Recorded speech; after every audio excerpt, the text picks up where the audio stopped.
Allegedly, we have some aspiring filmmakers probably watching at this late hour, because I mean, you I know would hope so. 1 a.m. Probably a lot of like artist types and insomniacs, watching. So like what?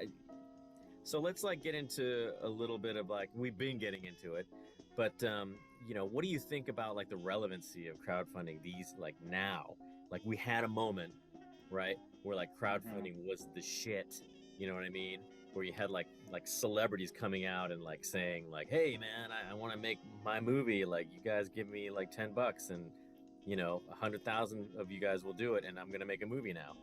So and then everybody was doing crowdfunding, right? And I feel like Hmm. there was a saturation point where it was like I was getting 5 emails a day about like, "Hey man, $5, right?" So what do you think of the relevancy of crowdfunding is now as for independent filmmakers? I mean, I think it's still definitely relevant. I think what's happened is what you described, which is that we reached a saturation point. Like there was a point at which this is a hot, new, exciting thing, and then everybody jumped on it, just like everybody, does. And we reached a point where it hit kind of its maximum. Like we're past the days of like somebody coming out of relatively nowhere and in film and creating a crowdfunding campaign that does amazing. And we actually, like, as film, passed that pretty early. Like Right. other industries, like, it's different, but for film we passed that. What crowdfunding it, and that's not to say that crowdfunding isn't useful now. What it is to say is that crowdfunding is something to approach very realistically, a little bit pessimistically, and with as much, if not more, planning than you would put into actually doing a shoot. Interesting. Which is it's a lot of hard work if you want to reach your goal. Um, and it's um, I think one of the things that I've said to people when they've asked me this before, or like on a couple of things, like, okay, how did you fund your film, or how did you get any of this done? There isn't like a way where there isn't a lot of work. Like the way that I did it, where ultimately, like with Meme, we did do crowdfunding. I went into debt for it. There was a lot of hard work associated with that, like asking people for favors and then having to work around that, like 11 months of 19 days of 19 days, 21 days of shooting Hmm. in 11 months. Like Yeah, nothing like money to that's lock people into a day, right? exactly like, yeah, like you can, if you've got the money, like you can say, okay, we're going to shoot this over the next couple weeks. If you don't have the money, you got to do the work of scheduling around everybody, scheduling with everybody. If you want the money, you've got to do the work. You got to put in the time and the energy to get that going. And I think it's important to look at, like, realistically, what can you do, um, and how can you do it? Because in the end, it's about, whoever the lead on the project is, whoever the face of the project is, that's who they're investing in. So you can have friends, and I've had this come up with, I've worked with other people on campaigns. You can have friends that have a lot of connections or that are very popular. Like you can have a friend who, is super popular, but they can't actually get people to donate for you. Right. If LeVar Burton is your best friend, if he's not actually involved in the project, in the face of the project, some people will donate because they like LeVar Burton and he says, hey, this is a cool thing. But for the most part, people are investing in you. So you got to look at, like, well, all right, how much will people invest in me? So you're Um, talking about like if you were making like a campaign video and you had yeah. like a famous friend who would vouch for you on the video or something like that. it's not Yeah, necessarily going to be helpful if they don't know anything about you. exactly. Exactly. It really is about you as the individual who's pitching it, and do we want to support you?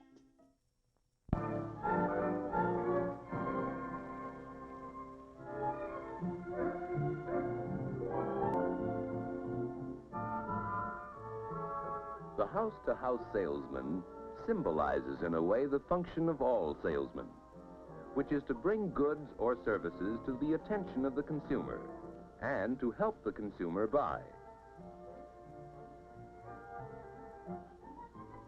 The good salesman helps the buyer.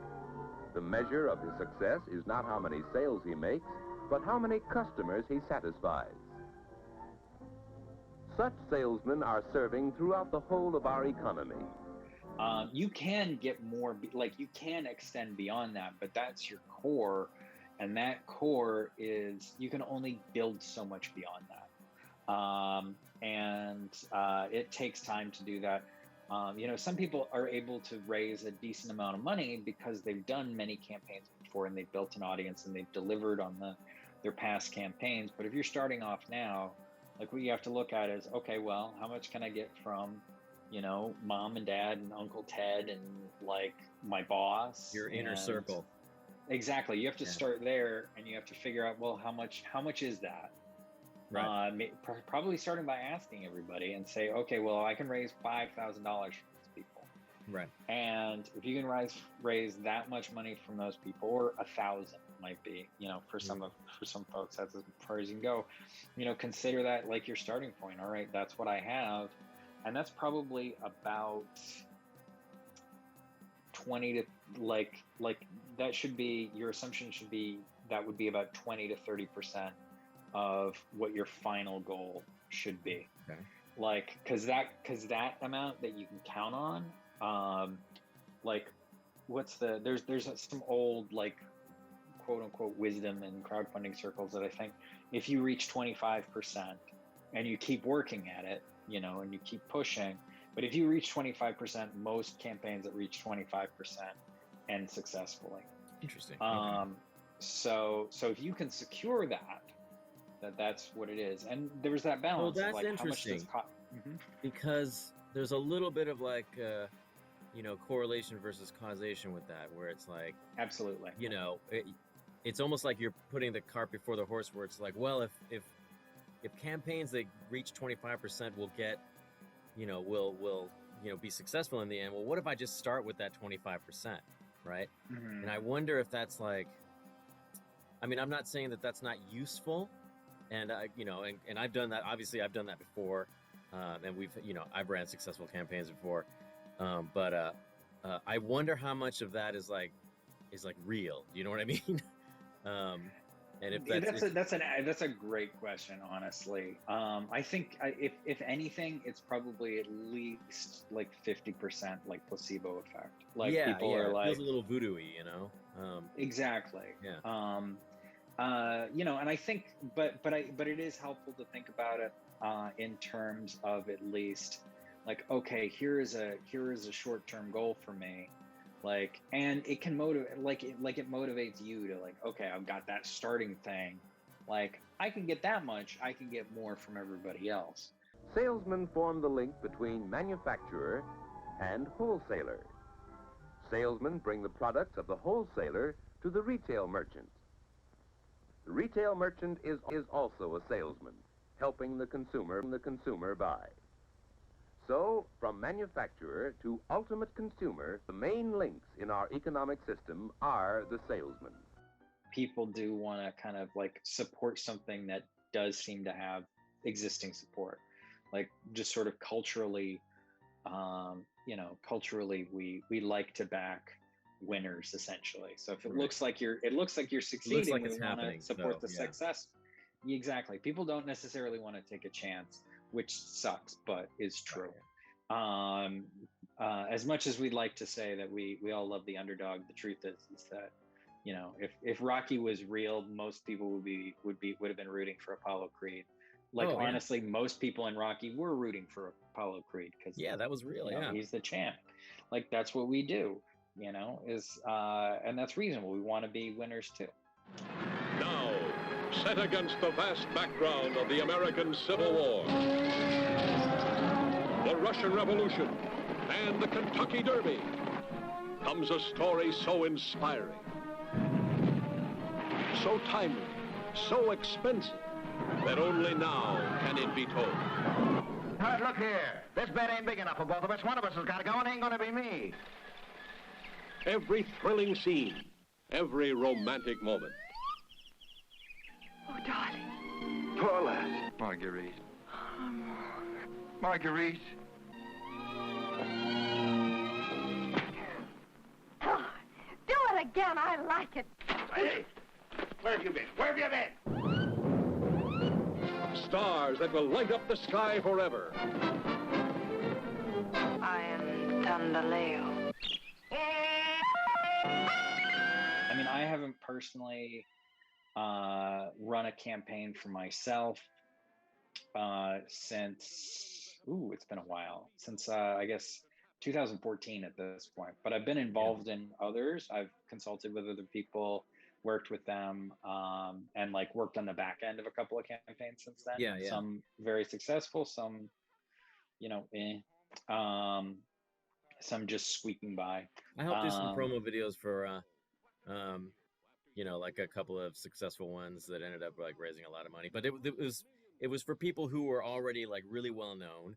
So, you know, this person already, you know, everyone already knew who this person was, and then you know, they already had kind of other famous friends coming in and saying, hey man, you should also give to this person who you know, and you know me, and we all know each other, and like, you know, so it was, you know, it ended up being like, you know, relatively successful because of that. But yeah, I don't think I've run a campaign ever since I started getting all those you know, extra emails, you know, and Facebook messages and stuff, and I got to a point where I was like, yeah, I think this might be played out right now, and it's like, you know, I'm just going to get my messaging and my promotion is going to get lost in like the 10,000 other, you know, people that are like.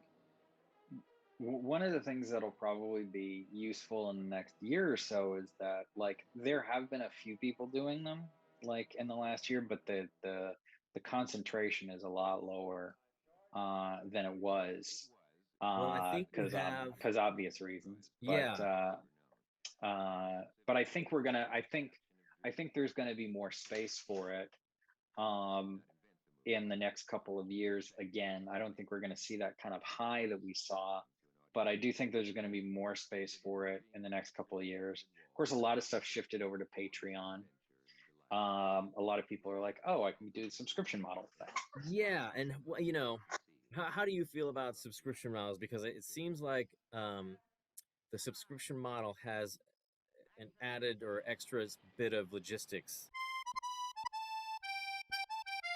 4 Mile Circus, my production company with my producing partner, Nicole Solomon. And we started a Patreon to sort of support a couple of the projects that we have going, because we already are kind of prone to creating content on a regular basis. We always kind of wanted to actually do more than we were doing, but it was all about like prioritization. Right. And so our Patreon, is patreon.com/4milecircus, is all geared towards like the various projects we have going. So people are supporting the next feature film that I'm working on, which is a sci-fi drama, and Nicole's working on it. Can you reveal anything about it? I will say that it is like if you were to take Johnny Mnemonic and then you were to take Nashville, the Altman movie, and you were to squish them together, it's Nashville meets Johnny Mnemonic. So it's a film about a large group of semi-connected characters and their stories in a sort of cyberpunk-ish 2077, and that's very ambitious. Yeah, it's, I don't know why I do this to myself. I keep trying to write like a straightforward script, and going like, okay, I'm just going to do something, and I get bored, and then it started as a much simpler script, and then it grew a lot. I can't write normal shit either. I try. I don't know. We're just punishing ourselves is what we're doing. We're like, we get bored. We don't want to do the normal thing because we get bored with it. Yeah. Like, I think I tried to do like a rom-com one time, and I ended up like, you know, like maybe like 20 pages in, I was like, well, the boyfriend just kills the girl for some reason. Barely a generation later, the movie's popularity has surpassed all other forms of entertainment allowed in public. The inspired insanity of the Marx Brothers, for instance, delights more people than could have seen them if they'd played 100 years on the stage. Down by the old mill street. I don't know, but they get away from me. I think it's going to be all right. Right! Sterilization! Sterilization! Oh, are they mad? What is it? No, we're not bad. Oh, dear. Just terribly hurt, that's all. Hey, just a moment. Just put the gown on, not the knife, huh? Come here. Oh, my. This is ridiculous. we have a podcast called The Celluloid Mirror, where we talk about movies. You know, nobody does that. Nobody talks about movies in podcasts. No one. So nobody. There's none of those. But we so we have that, and it supports that. And we do some writing on there as well. It's actually a lot of stuff are just things that we always kind of wanted to do, like I said, like write about movies, or Nicole has an ongoing post series where she's reviewing every single film that is about phone sex operators or phone sex. Like it has to have, like, as a major plot component, phone sex or phone sex operator. She's reviewing every single one of those films.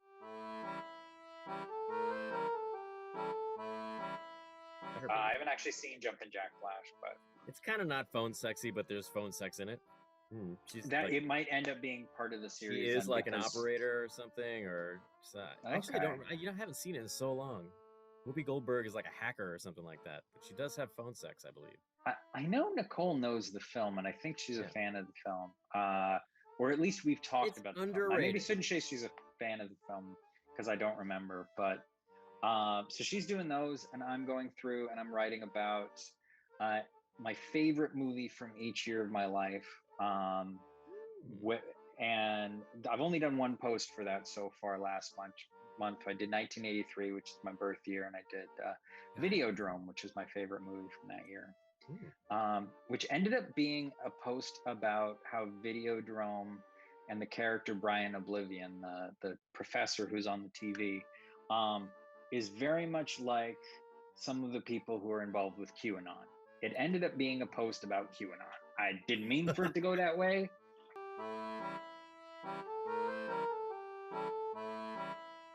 Someone roll a clip. I got Rubber Ducky, which is about a rubber ducky. All right.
And we're back. That was such a great clip. It's a fantastic clip. I'm very excited about Rubber Ducky, and people should just try to figure out what that movie's about. Just try. I defy I've them tried. Well, hey, thank you for coming by. I think I've said that already. Where can people find you if they want to see more of your films outside of the context of this incredibly nuanced and hard-hitting show that's on cable access? If people want to find more about me and various projects I worked on, 4milescircus.com. That's the number 4 mile like the distance, circus like where clowns live.com. That'll get you to pretty much everything. I've got a couple podcasts that we've done, a bunch of short films, some music videos, and you can find Meme through that, or you can go to memethemovie.com, MEME the THE movie MOVIE.com, and you can find out more about that and how you can watch that. And you can see Beneath the Black Moon, parts of it in there. You can find Beneath the Black Moon on 4milescircus.com, as well as Rubber Ducky and a bunch of other shorts and some fun, weird stuff. You can even see me act occasionally in some things. So doesn't happen often, because I would say that I'm, not good at it, but that shouldn't stop anybody. You couldn't walk my script into your agent, could you? I mean, I could try, but they keep yelling at me and saying, I'm not your agent. They throw stuff and they say, I'll call the police again. Get out of here. But I'll try. You know what? I'm going to take that as a yes. Good night, everyone. Excellent. Good night.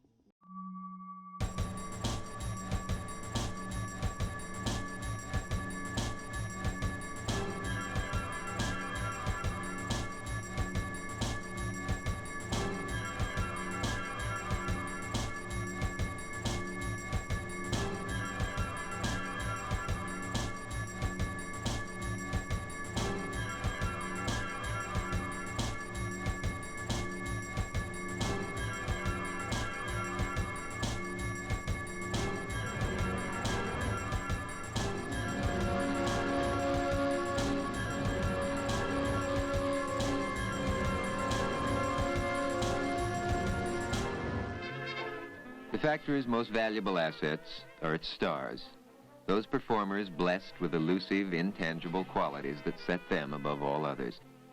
Louis Mayer has an uncommon ability to identify those qualities and absolute power to develop and promote them. During an early European visit, he sees in a Swedish film a robust outdoor girl of almost mystical beauty. He signs her to a contract and tells her American men don't like fat women. Greta Garbo is noticeably slimmer when she arrives in Hollywood, destined to become the screen's most famous actress.